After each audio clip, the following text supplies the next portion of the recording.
there. He made him bigger still. He starts doing some rough colors. He's putting in the foreground with the clouds and the trees.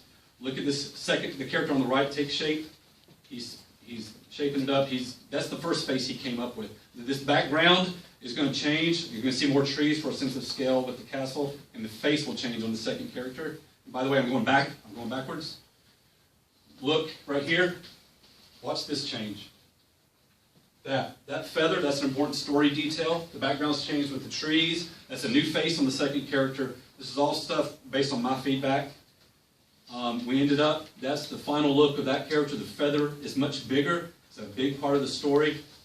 And he just did other lighting effects, and then we added the graphics when we were ready to publish. So I wanted to be able to share that with you real quick. I feel like I probably covered a third of what I wanted to cover, but I did everything I could to fit it in the right amount of time. Does your next two after this one, do they stand alone? So could someone pick up book 2 and understand where they're at without having read book 1? You can, because I will introduce enough of what you need to get going, but you're much better off starting at the beginning of the series and reading all the way through.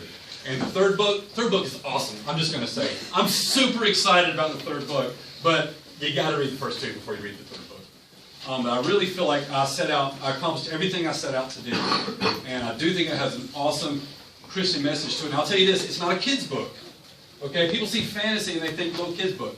I got a Christian brother I have great respect for. He runs a blog and a newsletter, and he was willing to bring me on and interview me and promote it. After he read it, he wouldn't do it. Because he said I wouldn't let my kid read it. His kid was like 7 years old. And I said, well, I understand that. I didn't write it for 7 years old.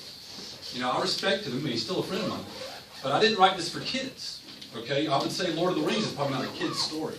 This is a scripture-affirming story. And I will stand by that. I wrote this with my testimony at the forefront of my mind. I would let any pastor of mine read it, but it doesn't mean it's for little kids. So, because of the tone. So, I would encourage, we need more Christians writing stories. And I would encourage you to look further into this and hopefully get excited about writing yourself. I would say in any work that you do, make sure that you're keeping your testimony intact.